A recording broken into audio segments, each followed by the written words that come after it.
Hi ಎಲ್ರಿಗೂ ನಮಸ್ಕಾರ.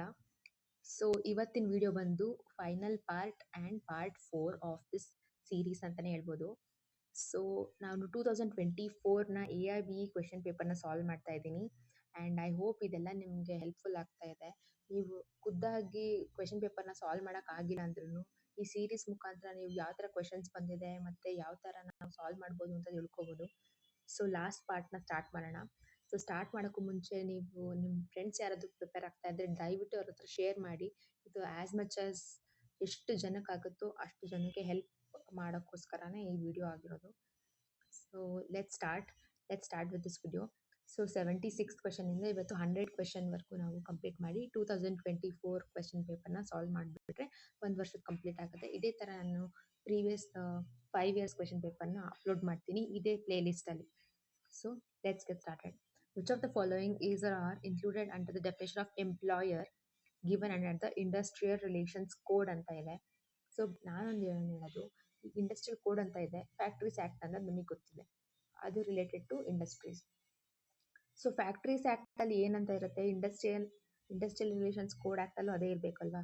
So ಇದರಲ್ಲಿ ನಿಮ್ಮ ಫ್ಯಾಕ್ಟ್ರೀಸ್ ಆ್ಯಕ್ಟಲ್ಲೇ ನೀವು ನೋಡಿ ನಿಮ್ಮ ಹತ್ರ ಇಂಡಸ್ಟ್ರಿಯಲ್ ರಿಲೇಷನ್ಸ್ ಕೋಡ್ ಇಲ್ಲ ಅಂದರೆ ಸೊ ಏನು ಬರುತ್ತೆ, ಯಾವ ಸೆಕ್ಷನಲ್ಲಿ ನಿಮಗೆ ಡೆಫಿನೇಷನ್ ಇರುತ್ತೆ. ಸೆಕ್ಷನ್ 2 ಜನರಲಿ ಇರುತ್ತೆ.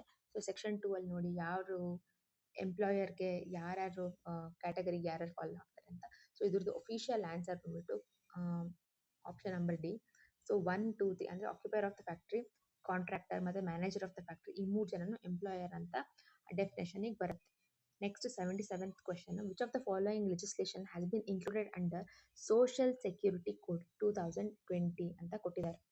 ಸೊ ಸೋಷಿಯಲ್ ಸೆಕ್ಯೂರಿಟಿ ಕೋಡಲ್ಲಿ ಇದರಲ್ಲಿರುವಂಥ ಯಾವ ಆ್ಯಕ್ಟ್ಸ್ ಬರುತ್ತೆ ಅಂತ. ಸೊ ಸೋಷಿಯಲ್ ಸೆಕ್ಯೂರಿಟಿ ಅದ್ರ ಮೀನಿಂಗ್ನ ನೀವು ಫಸ್ಟ್ ಅರ್ಥ ಮಾಡ್ಕೋಬೋದು. ಸೋಷಿಯಲ್ ಸೆಕ್ಯೂರಿಟಿ ಕೋಡು ಅದು ಬಹಳಷ್ಟು ಲೇಬರ್ ಲಾಗಳನ್ನ ಮರ್ಜ್ ಮಾಡುತ್ತೆ. ಸೊ ಲೇಬರ್ ಲಾಸ್ ಇದರಲ್ಲಿ ಯಾವ್ದಾವ್ದಿದೆ, ಮ್ಯಾಟರ್ನಿಟಿ ಬೆನಿಫಿಟ್ ಆ್ಯಕ್ಟ್ ಇದು ಒಂದು ಲೇಬರ್ ಲಾ ಅಂತ ಹೇಳ್ಬೋದು, ಲೇಬರ್ ರಿಲೇಟೆಡ್ ಲಾ ಅಂತ ಹೇಳ್ಬೋದು. The payment of gratuity payment ಅದು ಆ್ಯಕ್ಟು, ಮತ್ತು ಪೇಮೆಂಟ್ ಆಫ್ ಬೋನಸ್ ಆ್ಯಕ್ಟ್ ಇದು, ಮತ್ತು ಎಂಪ್ಲಾಯ್ಮೆಂಟ್ ಎಕ್ಸ್ಚೇಂಜ್ ಆ್ಯಕ್ಟ್ ಅಂತ ಇದೆ. ಸೊ ಈ 4 ಕೂಡ ಲೇಬರ್ ಲಾಸ್ ರಿಲೇಟೆಡ್ ಇರೋದ್ರಿಂದ all of them option number D ಇದಕ್ಕೆ correct answer. Next 78th question ಬಂದ್ಬಿಟ್ಟು dash have not been set up under the provisions of the industrial disputes act 1947. So for adjudication of industrial disputes of an organisation ಯಾವುದು not ಅಂತ ಕೊಟ್ಟಿದ್ದಾರೆ. So ಇಲ್ಲಿ ನೀವು ನೋಡ್ಬೋದು ನೀಟಾಗೆ not been setup ಅನ್ನೋದನ್ನ ನಾವು ನೀಟಾಗಿ ಗಮನ ಕೊಡಬೇಕು. ಎನ್ವೈರನ್ಮೆಂಟಲ್ ಟ್ರಿಬ್ಯುನಲ್ ಅನ್ನೋದು ಇದಕ್ಕೆ correct answer. So industrial tribunal obviously industrial dispute ಆ್ಯಕ್ಟಲ್ಲಿ ಈ ಡಿಸ್ಪ್ಯೂಟ್ ರೆಸಲ್ಯೂಷನ್ಗೋಸ್ಕರನೇ ಇರೋದು. Next labour courts, national tribunal ಇದ್ಯಾವುದು ಎಲ್ಲ answer B. Next 79th question ಬಂದ್ಬಿಟ್ಟು XYZ Textile Limited, a manufacturing company, recently terminated 4 workers.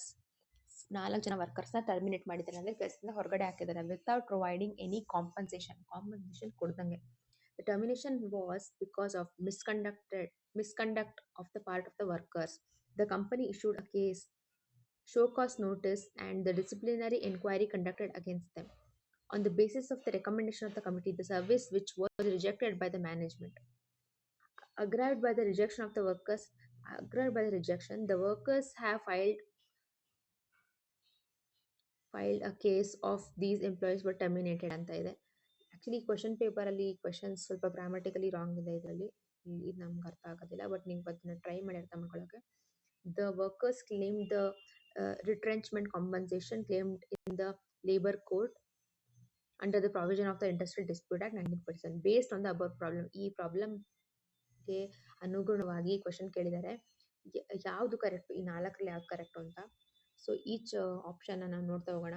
So first option ಬಂದ್ಬಿಟ್ಟು the termination does not amount to retrenchment hence no compensation ಅಂತ ಒಂದು option ಇದೆ. The termination amount to lay off hence compensation will be awarded. Lay off ಅನ್ನೋದು ಅಲ್ವೇ ಅಲ್ಲ, so B option ಅಲ್ಲ. C option the termination amounts to retrenchment hence compensation will be awarded ಅಂತ ಇದೆ. So ಈ ಆಪ್ಷನ್ ಅಲ್ಲ. Next the termination violated the provisions under Industrial Dispute Act 1947 hence the compensation will be awarded ಅಂತ ಇದೆ. So ರಿಟ್ರೆಂಚ್ಮೆಂಟ್ ಅಲ್ಲಿ ಈಗ ರಿಟ್ರೆಂಚ್ಮೆಂಟ್ ಅಂತ ಏನಿದೆ ಇದರಲ್ಲಿ ಇದರಲ್ಲಿ ನಾವು ತಿಳ್ಕೊಬೇಕಾಗಿರೋಂಥ ವಿಷಯ ಏನಂದ್ರೆ ಇವರು ಏನು ತಪ್ಪು ಮಾಡಿದ್ದಾರೆ, ಮಿಸ್ಕಂಡಕ್ಟ್ ಅಂತ ಮಾಡಿದ್ದಾರೆ. ಮಿಸ್ಕಂಡಕ್ಟ್ಗೋಸ್ಕರ ಇವ್ರನ್ನ ಕೆಲಸದಿಂದ ಹೊರಗಡೆ ಹಾಕಿದ್ದಾರೆ. ಅದಕ್ಕೋಸ್ಕರ ಇವ್ರಿಗೆ ಯಾವುದೇ ತರದಾದಂತಹ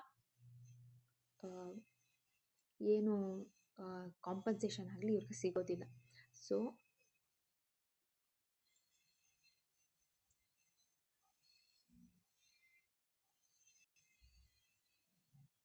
ಇದು ರಿಟ್ರೆಂಚ್ಮೆಂಟ್ ಅನ್ನೋ ಒಂದು ಕಾನ್ಸೆಪ್ಟ್ಗೆ ಬರೋದೇ ಇಲ್ಲ ಅಂತ ಈ ಕ್ವೆಶನ್ ಇರೋದು. ಆದ್ರಿಂದ ಕಾಂಪನ್ಸೇಷನ್ ಇಲ್ಲ. Next question number 80. Miss J, a banker, refuses to honor check of Miss F. Okay, though she is having sufficient balance, yet he doesn't suffer any loss to Miss F.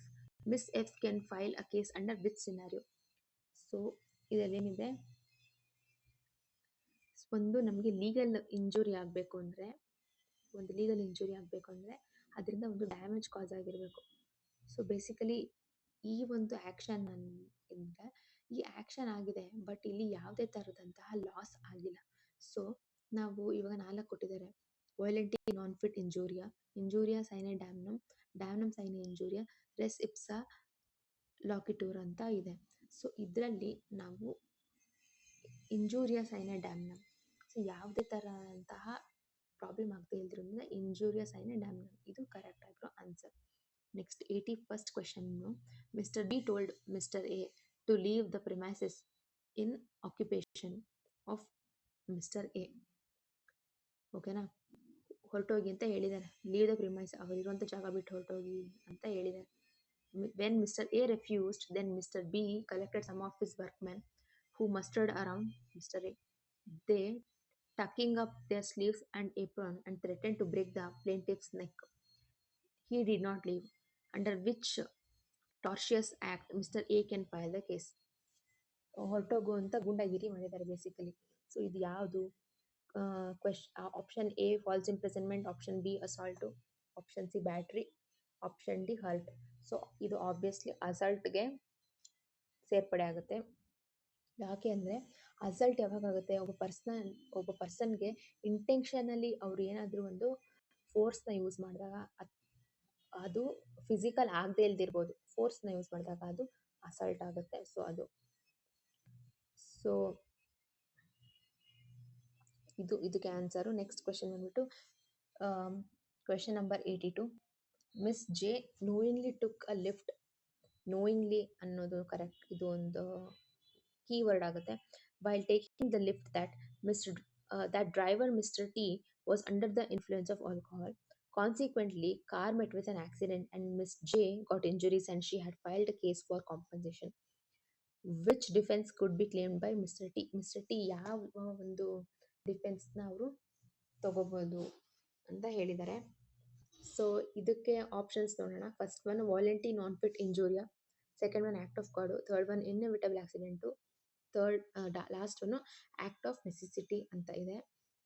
So ಇದರಲ್ಲಿ ನಾವು ಏನು ಅಂತ ಅನ್ಕೋಬೇಕಂದ್ರೆ first option ನೋಡಿ, ವಾಯ್ಲೆಂಟಿ ನಾನ್ fit ಇಂಜೂರಿಯಾ ಅಂತ ಏನಿದೆ, ಇದ್ರ meaning ಏನಪ್ಪ ಅಂದರೆ ಯಾರೊಬ್ಬರು ವಾಲಂಟರಿ ಕನ್ಸೆಂಟ್ ಕೊಟ್ಟಿದ್ದಾರೆ ಅಂದರೆ ಅದರಿಂದ ಯಾವುದೇ ಒಂದು ಇಂಜುರಿ ಆಗಿಲ್ಲ ಅಂತ ನಾವು ಅನ್ಕೋಬೇಕಾಗುತ್ತೆ.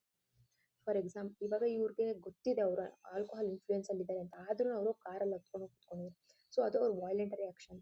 ಆದ್ದರಿಂದ ಈ ಆಪ್ಷನ್ ಎ ಅನ್ನೋದು correct. Volenti non fit injuria ಅಂದರೆ who voluntary consents, no injury is done to that person ಅನ್ನೋದು ಇದನ್ನ ನಾವು ಅರ್ಥ ಮಾಡ್ಕೋಬೇಕಾಗುತ್ತೆ. ಈಗ ನಾವು ಕನ್ಸೆಂಟ್ ಯಾವಾಗ ಕೊಡ್ತೀವಿ ಅಂದರೆ ನಮಗೆ ಗೊತ್ತು, ನಮಗೆ ಕಂಪ್ಲೀಟ್ ನಾಲೆಡ್ಜ್ ಇರುತ್ತೆ, ಈ ರಿಸ್ಕ್ ಏನೇನಿರುತ್ತೆ, ಇದರಲ್ಲಿ ಏನೇನು ಪ್ರಾಬ್ಲಮ್ ಆಗುತ್ತೆ ಅಂತ, ಅವಾಗೇ ನಾವು ಕನ್ಸೆಂಟ್ ಕೊಡ್ತೀವಿ. ಸೊ ಆದ್ದರಿಂದ ಇದು ಫಸ್ಟ್ ಆಪ್ಷನ್ ಕರೆಕ್ಟ್ ಆನ್ಸರ್ ಆಗುತ್ತೆ. ನೆಕ್ಸ್ಟ್ 83rd ಕ್ವೆಶನ್ ಬಂದ್ಬಿಟ್ಟು mister K is A owner of A building containing a large number of rooms and had derived a considerable income by letting them. Mr. Y is a owner of adjacent cotton mill which erected after the occupation of by Mr. K. Owing to the noise and smoke of the mill, several rooms became vacant. That results in the loss of Mr. K. Examine relevant tort for the case. So ಇದರಲ್ಲಿ ನಿಮ್ಗೆ ಅರ್ಥ ಆಗಿರ್ಬೋದು ಈ situation ಏನಿದೆ ಅಂತ. So ಇದರಲ್ಲಿ first ಡ್ಯಾಮ್ನಮ್ sine ಇಂಜೂರಿಯಾ ಅಂತ ಇದೆ. Next trespass to the land ಅಲ್ವೇ ಅಲ್ಲ. ನ್ಯೂಸೆನ್ಸಾ, ನೆಗ್ಲಿಜೆನ್ಸ್ ಅಂತೂ ಅಲ್ವೇ ಅಲ್ಲ. ಸೊ ಇವರು ಮಿಸ್ಟರ್ ಕೆಗೆ ಇರುವಂತ ರೂಮ್ಸ್ಗೆ ಯಾರ್ಯಾರು ಜನ ಇದ್ದಾರೆ ಅವರೆಲ್ಲ ಬಿಟ್ಟು ಹೋಗ್ತಿದ್ದಾರೆ. ಯಾಕಂದ್ರೆ ಮಿಸ್ಟರ್ ವೈ ಅವರ ಕಾಟನ್ ಮಿಲ್ಲಿಂದ ಬರ್ತಾ ಇರುವಂತಹ ಹೊಗೆ ಮತ್ತೆ ಶಬ್ದದಿಂದ. ಸೊ ಇದು ಒಂದು ಪಬ್ಲಿಕ್ ನ್ಯೂಸೆನ್ಸ್ ಆಗುತ್ತೆ. So nuisance is the correct answer for this. Next, next question. There was a collision between two buses. ಎರಡು ಬಸ್ ಡಿಕ್ಕಿ ಹೊಡೆದ್ಬಿಟ್ಟಿದೆ. One own by government, another own by private bus. ಒಂದಂತೂ private bus ಇದೆ, ಒಂದು government bus ಇದೆ. So wherein private bus was coming from wrong side and government bus was coming rashly. Neither slowing down this bus, neither slowing down this bus after seeing the other. Okay, ಇದೇನೋ wrong ಇದೆ, like grammatical wrong ಇದೆ. Determine the ಟಾರ್ಶಸ್ act ಏನಿದೆ, ಟಾರ್ಶಸ್ act ಏನಿದೆ ಅಂತ ನಾನು ನೋಡ್ಬೇಕಾಗುತ್ತೆ. So ಇವಾಗ ಇದರಲ್ಲಿ ನಾವ್ ಏನಪ್ಪ ನೋಡ್ಬೇಕಂದ್ರೆ, ಇಬ್ರು ಈ ಗೌರ್ಮೆಂಟ್ ಬಸ್ ಮತ್ತೆ ಪ್ರೈವೇಟ್ ಬಸ್ ಇವರಿಬ್ರು ನೆಗ್ಲಿಜೆನ್ಸ್ ನ ತೋರಿಸಿದ್ದಾರೆ. ಸೊ ಅದಕ್ಕೋಸ್ಕರ ನಾವು ಯಾರೇ ಒಬ್ರು ಅಂತ ನಾವು ಹೇಳಕ್ಕಾಗಲ್ಲ. Private bus owner is negligent ಅಂತ ನಾವು ಹೇಳಕ್ಕಾಗಲ್ಲ. ಗೌರ್ಮೆಂಟ್ ಬಸ್ ಅವನು ನೆಗ್ಲಿಜೆಂಟ್ ಅಂತ ನಾವು ಹೇಳಕ್ಕಾಗಲ್ಲ. ಇನ್ಎವಿಟಬಲ್ ಆಕ್ಸಿಡೆಂಟ್ ಅಂತಾನು ಹೇಳಕ್ಕಾಗಲ್ಲ. ಯಾಕಂದ್ರೆ ಆಬ್ವಿಯಸ್ಲಿ ಇಲ್ಲಿ ನೆಗ್ಲಿಜೆನ್ಸ್ ಇದೆ, ಕಾಣಿಸ್ತಾ ಇದೆ. So option D, contributory negligence, ಇದು ಕರೆಕ್ಟ್ ಆಪ್ಷನ್ ಆಗುತ್ತೆ. ಈ ಕಾಂಟ್ರಿಬ್ಯೂಟರಿ ನೆಗ್ಲಿಜೆನ್ಸ್ ಅಲ್ಲಿ ಲಯಬಿಲಿಟಿ ಶೇರ್ ಆಗುತ್ತೆ. Both are owning. ಸೊ ಇದು ಕರೆಕ್ಟ್ ಆನ್ಸರ್ ಆಗುತ್ತೆ, option number D. Next question ನೋಡೋಣ. 85th question. The term income is described in the income tax act. ಯಾವ ಒಂದು ಸೆಕ್ಷನ್ ಅಲ್ಲಿ ಇದೆ ಅಂದ್ರೆ, ಡೈರೆಕ್ಟ್ ಕ್ವೆಶನ್, ಸೆಕ್ಷನ್ 2 of 24. ಯಾವುದೇ ಒಂದಾಗಲಿ ಈ ಟರ್ಮ್ ಡೆಫಿನೇಷನ್ಸ್ ಸೆಕ್ಷನ್ 2 ನಲ್ಲೇ ಇರುತ್ತೆ, ಅದು ಗೊತ್ತಿರೋ ಹಾಗೆ. ನೆಕ್ಸ್ಟ್ ಕ್ವೆಶನ್ ಬಂದ್ಬಿಟ್ಟು 86 question.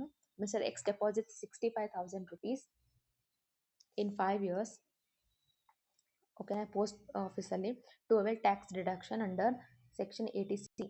Assuming that Mr. X does not opt for concession, tax regime under 115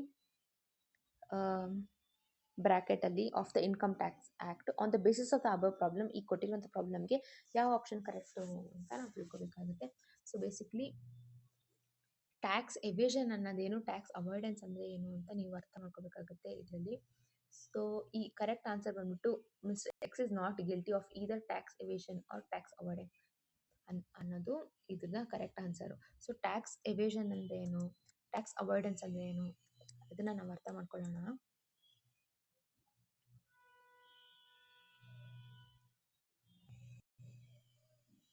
so tax evasion ಅಂದ್ರೆ ಅದೊಂದು ಅನ್ಲಾಫುಲ್ ಆಕ್ಟ್. ಅಂದ್ರೆ ಬೇಕು ಅಂತ ನಿಮ್ಮ ಹಣನ ನೀವು ಹೈಡ್ ಮಾಡೋದಾಗಿರ್ಲಿ, ಅಥವಾ ನೀವು ಇನ್ಕಮ್ನ ಕಮ್ಮಿ ತೋರಿಸೋದಾಗಿರ್ಲಿ, ಆ ಥರ ಮಾಡಿ ಟ್ಯಾಕ್ಸ್ ಕಟ್ಟದೇ ಇಲ್ದಿರೋದನ್ನ ಟ್ಯಾಕ್ಸ್ ಎವೇಷನ್ ಅಂತ ಕರೀತಾರೆ. ಅದು ಒಂದು ಅನ್ಲಾಫುಲ್ ಆಕ್ಟ್. ಟ್ಯಾಕ್ಸ್ ಅವಾಯ್ಡೆನ್ಸ್ ಅಂದ್ರೆ, ಈಗ ನೋಡಿ, ಹೆಲ್ತ್ ಇನ್ಶೂರೆನ್ಸ್ನ ತಗೊಂಡ್ರೆ ಅಥವಾ ಲೈಫ್ ಇನ್ಶೂರೆನ್ಸ್ನ ತಗೊಂಡ್ರೆ ಇಷ್ಟು ನಾವು ಅವಾಯ್ಡ್ ಮಾಡ್ಬೋದು. ಫಾರ್ ಎಕ್ಸಾಂಪಲ್ 1,50,000 ವರೆಗೂ ನಾವು ಟ್ಯಾಕ್ಸ್ ಅವಾಯ್ಡ್ ಮಾಡ್ಬೋದು ಅಂತ ಗೌರ್ಮೆಂಟ್ ಹೇಳಿದೆ ಅಂತ ಅನ್ಕೊಳ್ಳಿ. ಅದು ಟ್ಯಾಕ್ಸ್ ಅವಾಯ್ಡೆನ್ಸ್. ಟ್ಯಾಕ್ಸ್ ಅವಾಯ್ಡೆನ್ಸ್ ಯಾವುದೇ ಒಂದು ನೀವು ತಪ್ಪು ಮಾಡ್ತಾ ಇದ್ದೀರಾ ಅಂತ ನಾವು ಅದನ್ನ ಹೇಳಕ್ಕಾಗೋದಿಲ್ಲ. ಟ್ಯಾಕ್ಸ್ ಎವೇಷನ್ನು ಅದು ನೀವು ಒಂದು ತಪ್ಪು ಮಾಡ್ತಾ ಇದ್ದೀರಾ ಅಂತ ಹೇಳುತ್ತೆ, ಟ್ಯಾಕ್ಸ್ ಎವೇಷನ್. ಸೊ ಇದರಲ್ಲಿ ಇರೋ answer mister X is not guilty of either tax evasion or tax avoidance, ಎರಡು ಕೂಡ. ನೆಕ್ಸ್ಟ್ ಕ್ವೆಶನ್ ಬಂದ್ಬಿಟ್ಟು 87th question. So read the given statements and choose the correct option ಅಂತ ಇದೆ. 1 ಸ್ಟೇಟ್ಮೆಂಟ್, 2 ಸ್ಟೇಟ್ಮೆಂಟ್ ಕೊಟ್ಟಿದ್ದಾರೆ, ಮತ್ತು ಅದರ ಆಪ್ಷನ್ಸ್ನ ನಾವು ಕಂಡುಹಿಡ್ಕೋಬೇಕಾಗುತ್ತೆ ಇದರಲ್ಲಿ. ಸೊ ಸ್ಟೇಟ್ಮೆಂಟ್ 1 ಏನು ಹೇಳುತ್ತಪ್ಪ ಅಂದರೆ, agricultural income is exempted from tax under section 10 of 1 ಅಂತ ಇದೆ. ಹೌದು, ಇದು ಕರೆಕ್ಟ್, ನಮಗೆ ಗೊತ್ತಿರೋಂಥದ್ದು ಸತ್ಯ. ಇದು ನಿಮ್ಗೆ ಗೊತ್ತಿಲ್ಲ ಅಂದರೆ ಸೆಕ್ಷನ್ 10 of 1ನಲ್ಲಿ ಹೋಗಿ ನೀವು ಚೆಕ್ ಮಾಡ್ಕೋಬೋದು. Okay, second statement, tax on non agriculture in case of non agricultural income exceeds basic exemption limits and agricultural income exceeds 5,000 is determined the scheme of partial integration of non agriculture income with agriculture income. So ಇದು ಕೂಡ ನಿಮಗೆ correct ಆಗಿರುವಂಥ statement. So ಎರಡು statements correct ಆಗಿರೋದ್ರಿಂದ option D is the answer.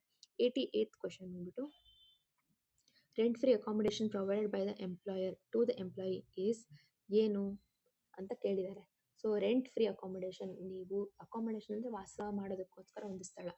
ಇದು ನಿಮಗೆ ಯಾವ section, ಈ ಪ್ರತಿಯೊಂದು ಸೆಕ್ಷನ್ಸಲ್ಲೂ ನೀವು ಹೋಗಿ ನೋಡಿದಾಗ ನಿಮಗೆ ಸೆಕ್ಷನ್ 17 of 2 ಅಲ್ಲಿ of the income tax act ಅಲ್ಲಿ ಪ್ರೀ ರಿಕ್ವಿಸಿಟ್ಸ್ ಅಂತ ಇರುತ್ತೆ, ಅದು ನಿಮಗೆ ಕರೆಕ್ಟಾಗಿ ಬರುತ್ತೆ. ಪ್ರೀ ರಿಕ್ವಿಸಿಟ್ಸ್ ಅಂದರೆ ನಿಮಗೆ ಏನು ಅಂತ ಕೇಳಿದಾಗ ನಿಮಗೆ ನಾನ್ ಕ್ಯಾಶ್ ಬೆನಿಫಿಟ್ಸ್, ಇದು ಪ್ರೀ ರಿಕ್ವಿಸಿಟ್ಸ್ ಅಲ್ಲಿ ಬರುತ್ತೆ. So next question number 89, an agreement not enforceable by law is stated to be void under. ಯಾವ agreement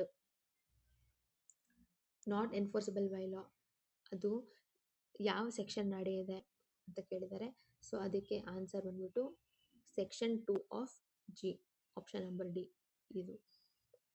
so all contracts are agreements but not all agreements are contracts ಅನ್ನೋದನ್ನ ನಾವು ಇಲ್ಲಿ ನೋಡ್ಕೋಬೇಕಾಗುತ್ತೆ. Next question number 90, the concept of an invalid guarantee is covered under section A.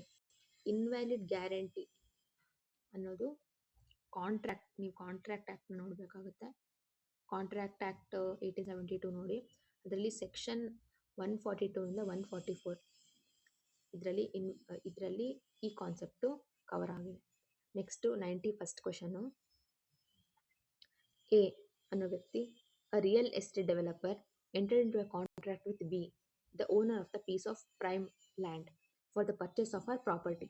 The contract stipulated that A would pay 50 lakhs in advance and the remaining 1 crore within 6 months.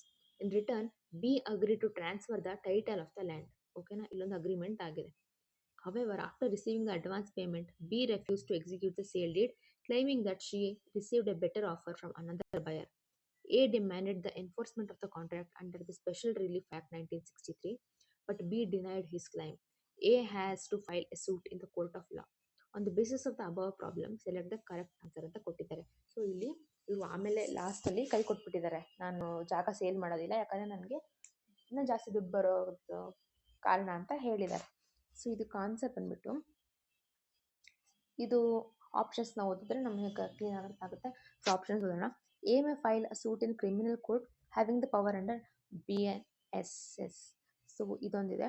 A may file a court in the special court constituted under the Special Relief Act 1963 ಅಂತ ಒಂದಿದೆ.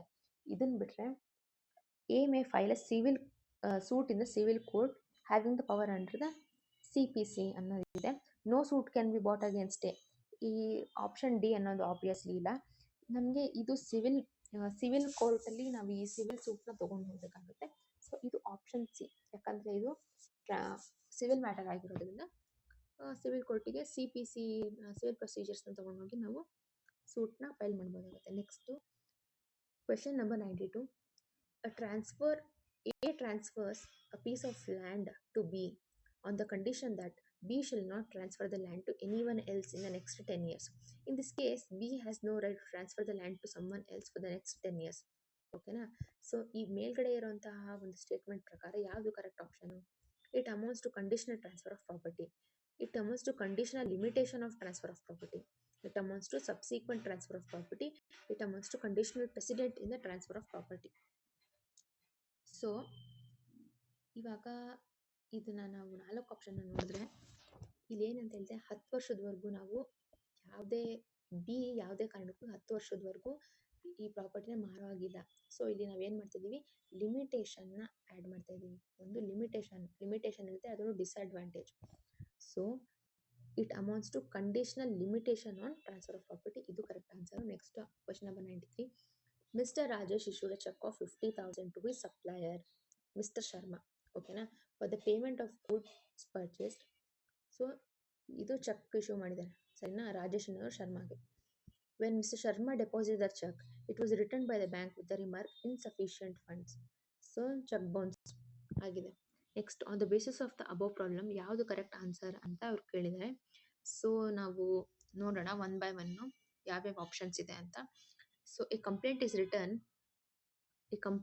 in writing is to be made by Mr. Sharma in the court within 3 months for the dishonor of the check. Next option, a complaint in writing is to be made by Mr. Sharma in the court within 1 month for the dishonor of check. A complaint in writing is to be made by Mr. Sharma in the court within 5 months of the dishonor of the check. Next 2 months ಅಂತ ಕೊಟ್ಟಿದ್ದಾರೆ. ಈ time period ನೀವು check insufficient funds ಇರೋವಾಗ ಯಾವುದು ಅಂತ ನೋಡಿಕೊಂಡು ನೀವು ಮಾಡಬೇಕಾಗುತ್ತೆ. So basically ನಮಗೆ ನೆಗೋಷಿಯಬಲ್ ಇನ್ಸ್ಟ್ರೂಮೆಂಟ್ಸ್ ಆಕ್ಟ್ ಅಂತ ಏನಿದೆ, ನೆಗೋಷಿಯಬಲ್ ಇನ್ಸ್ಟ್ರೂಮೆಂಟ್ಸ್ ಆಕ್ಟ್ ಪ್ರಕಾರ ಸೆಕ್ಷನ್ 138 ಅಲ್ಲಿ ನಿಮಗೆ ಈ ಡೀಟೇಲ್ಸ್ನ ಕೊಟ್ಟಿದ್ದಾರೆ. ಇದ್ರ ಪ್ರಕಾರ ಆನ್ಸರ್ ಬಂದ್ಬಿಟ್ಟು ಆಪ್ಷನ್ ಬಿ. ಈ ಥರ ನಿಮಗೆ ಯಾವುದೇ ಒಂದು ಚೆಕ್ ಬೌನ್ಸ್ ಕೇಸಸ್ ಇದೆಲ್ಲ ನಿಮಗೆ ನೆಗೋಷಿಯಬಲ್ ಇನ್ಸ್ಟ್ರೂಮೆಂಟ್ಸ್ ಆ್ಯಕ್ಟಲ್ಲಿ ನಿಮಗೆ ಸಿಗುತ್ತೆ. ಸೊ ವಿತಿನ್ 1 ಮಂತ್ ನಾವು ಈ ಕಂಪ್ಲೇಂಟ್ನ ಫೈಲ್ ಮಾಡಬೇಕಾಗುತ್ತೆ. Next question 94th. Section 31 of the special relief act 1963 is related to, ಇದು direct question, cancellation of instruments. Directly ನೀವು ಸೆಕ್ಷನ್ 31 ಓಪನ್ ಮಾಡಿದ್ರೆ ನಿಮಗೆ ಸ್ಪೆಷಲ್ ರಿಲೀಫ್ ಆ್ಯಕ್ಟಲ್ಲಿ ನಿಮ್ಗೆ ಸಿಗ್ಬಿಡುತ್ತೆ answer. 95th question, how to recover the specific immovable property, how the recovery of specific immovable property may be enforced. ಒಂದು specific immovable property like land ಅನ್ನೋದು ಆಗಿರ್ಬೋದು, immovable property ನಾವು ಹೇಗೆ ಎನ್ಫೋರ್ಸ್ ಮಾಡ್ಬೋದು ಅಂದರೆ ಸ್ಪೆಷಲ್ ರಿಲೀಫ್ ಆ್ಯಕ್ಟ್ ಅಂತ ಇದೆ ಇಲ್ಲಿ ನೋಡಿ. ಅದರಲ್ಲಿ ಟ್ರಾನ್ಸ್ಫರ್ ಆಫ್ ಪ್ರಾಪರ್ಟಿ ಆ್ಯಕ್ಟ್ ಇದೆ, CRPC ಇದೆ, CPC ಇದೆ. ಟ್ರಾನ್ಸ್ಫರ್ ಆಫ್ ಏನು ಇಮ್ಮೂವಬಲ್ ಪ್ರಾಪರ್ಟಿ ಅನ್ನೋದೇನಿದೆ ನಿಮಗೆ ಅದು ಆಪ್ಷನ್ A, B, C ನೀವು ಎಲಿಮಿನೇಟ್ ಮಾಡ್ಬೋದು ಕ್ಲೀನಾಗೆ. So option D is the answer, ಯಾಕಂದರೆ ಇದು ಸಿವಿಲ್ ಪ್ರೊಸೀಜರ್ಸ್ಗೆ ಸಂಬಂಧಪಟ್ಟಿರುತ್ತೆ. So section 5 of the section 5 of the special relief ಆ್ಯಕ್ಟಲ್ಲಿ ನೀವು ನೋಡಿದಾಗ ಅವರು ಸ್ಪೆಸಿಫಿಕ್ ಆಗಿ ನಿಮಗೆ ಅದರಲ್ಲಿ ಹೇಳ್ಕೊಟ್ಟಿದ್ದಾರೆ.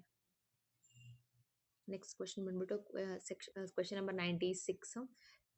Which section of law of contract defines a proposal may be revoked at any time before but not after communication of its acceptance is complete as against the proposer ಅಂತ ಇದೆ. ಇದು ನಿಮಗೆ ಡೈರೆಕ್ಟ್ ಕ್ವೆಶನು. ಸೆಕ್ಷನ್ 5 ಇದೆ answer, section 5 answer. ಈ section 5ನ ನೀವು ನೋಡಿದಾಗ ನಿಮಗೆ ಇದು ಡೈರೆಕ್ಟ್ಲಿ ಇದು ರಿವೋಕೇಶನ್ ಆಫ್ ಪ್ರಪೋಸಲ್ ಅನ್ನೋ ಒಂದು ಟೈಟಲಲ್ಲಿ ಇರುತ್ತೆ ಇದು.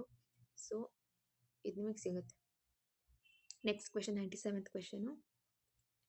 According to the land acquisition act, ಓಕೆನಾ, land acquisition act 2013, government can acquire land for ಯಾವ ಪರ್ಪಸ್ಗೋಸ್ಕರ ಗೌರ್ಮೆಂಟು ಲ್ಯಾಂಡ್ನ ಅಕ್ವೈರ್ ಮಾಡ್ಬೋದು? ಸ್ಟ್ರಾಟಜಿಕ್ ಪರ್ಪಸ್, ಮತ್ತು projects for family affected by projects, for public-private partnership projects where government ownership of the land will remain with the government. So third one obvious ಅಂತ ಅನ್ಸುತ್ತೆ. ಇನ್ನು next first ಮತ್ತು second option ನೋಡಿದಾಗ strategic purpose ಅಂತ ಇರುತ್ತೆ. So for example ಯಾವುದೇ ಒಂದು bridge ಕಟ್ಟಬೇಕಾಗಿರಲಿ, ಮೆಟ್ರೋಗಾಗಿರಲಿ ಅಥವಾ ರೋಡ್ಸ್ಗಾಗಿರಲಿ, ಅವಾಗ ಅದ್ರ ಪ್ರಕಾರ ಗೌರ್ಮೆಂಟ್ ಅಕ್ವೈರ್ ಮಾಡ್ಕೋಬೋದು ಲ್ಯಾಂಡು. ಸ್ಟ್ರಾಟಜಿಕ್ ಪರ್ಪಸ್ ಅನ್ನೋದು correct. Second one projects for families affected by project. For example ಇವನ್ನ ಈ ಆ್ಯಕ್ಟಲ್ಲಿ ಕೊಟ್ಟಿದ್ದಾರೆ ರೀಹ್ಯಾಬಿಲಿಟೇಷನ್ ಮತ್ತು ರೀಸೆಟಲ್ಮೆಂಟು, ಇದೇ ಉದ್ದೇಶಕ್ಕೋಸ್ಕರ ಕೂಡ ಇವರು ಮಾಡ್ಬೋದು. Next for the public private partnership project. Public private partnership project ಅದರಲ್ಲಿ ಲ್ಯಾಂಡ್ ಓನರ್ಶಿಪ್ ಅನ್ನೋದು, ಇದರಲ್ಲಿ ಲ್ಯಾಂಡ್ ಓನರ್ಶಿಪ್ ಅನ್ನೋದು ಪ್ರೈವೇಟ್ ಪಾರ್ಟಿ ಹತ್ರ ಇರುತ್ತೆ, ಗೌರ್ಮೆಂಟ್ ಹತ್ರ ಇರೋದಿಲ್ಲ. ಸೊ ಇದು ಎಕ್ಸ್ಕ್ಲೂಡ್ ಆಗಿರುತ್ತೆ. ಅಕಸ್ಮಾತ್ ಏನಾದರೂ ಇದು ಗೌರ್ಮೆಂಟ್ ಹತ್ರನೇ ಈ ಪ್ರಾಪರ್ಟಿ ಇರೋದಾಗಿದ್ರೆ ಆಪ್ಷನ್ ಡಿ ಅಂತ ಬರುತ್ತೆ. ಅಕಸ್ಮಾತ್ ಇದು ಗೌರ್ಮೆಂಟ್ ಹತ್ರ ಇರೋದಿಲ್ಲ ಈ ಪ್ರಾಪರ್ಟಿ ಅಂದರೆ ಆಪ್ಷನ್ ಎ ಬರುತ್ತೆ. ಸೊ ಆ್ಯಕ್ಚುಲಿ ಇದು ಕನ್ಫ್ಯೂಷನಲ್ಲಿದೆ ಈ ಕ್ವೆಶನ್ನು. ಸೊ ಇದನ್ನ ಡ್ರಾಪ್ ಮಾಡೋಣ. ನೆಕ್ಸ್ಟ್ ಕ್ವೆಶನ್ ಬಂದುಬಿಟ್ಟು question number 98. Land acquisition act 2013 ಪ್ರಕಾರ in India has replaced which earlier legislation. ಈ ಆ್ಯಕ್ಟ್ಗಿಂತ ಮುಂಚೆ ಯಾವ ಆ್ಯಕ್ಟ್ ಇತ್ತು ಅಂತ ಅವ್ರು ಕೇಳಿದ್ದಾರೆ. ಇದು ಡೈರೆಕ್ಟ್ ಆನ್ಸರು ಈ ಕ್ವೆಶನಿಗೆ ಬಂದ್ಬಿಟ್ಟು ಲ್ಯಾಂಡ್ ಅಕ್ವಿಸಿಷನ್ ಆ್ಯಕ್ಟ್ 1894. ಇದು ತುಂಬ ಹಳೆ ಆ್ಯಕ್ಟ್ ಇರೋದು ಆ್ಯಕ್ಚುಲಿ. ಇದು ರಿಪೀಲ್ ಆಗಿರೋದು 2013 ಅದಾದಮೇಲೆ ಫೇರ್ ಕಾಂಪನ್ಸೇಷನ್ ರಿಹ್ಯಾಬಿಲಿಟೇಷನ್ ಈ ಆ್ಯಕ್ಟ್ ಪಾಸ್ ಆಗಿದೆ. Next 99th question.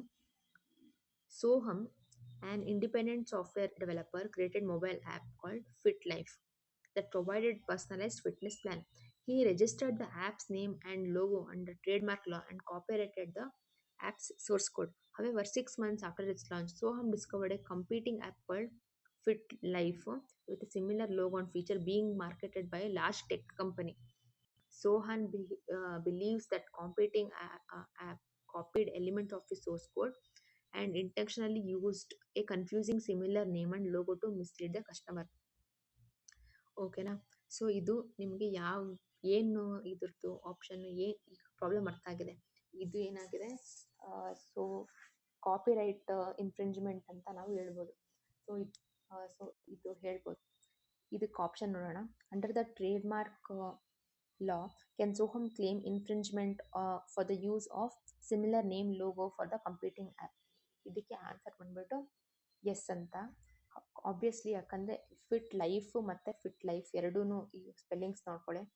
ಈ LIFE life, LYFE life. So ಹೌದು, ಈ has to prove first. So yes, if you can prove that the names are confusingly similar, ಇದಾಗಿದ್ರೆ he can definitely do that. ಓಕೆನಾ? Next ಬಂದ್ಬಿಟ್ಟು question number 100, last and final question of this 2024 previous year question paper.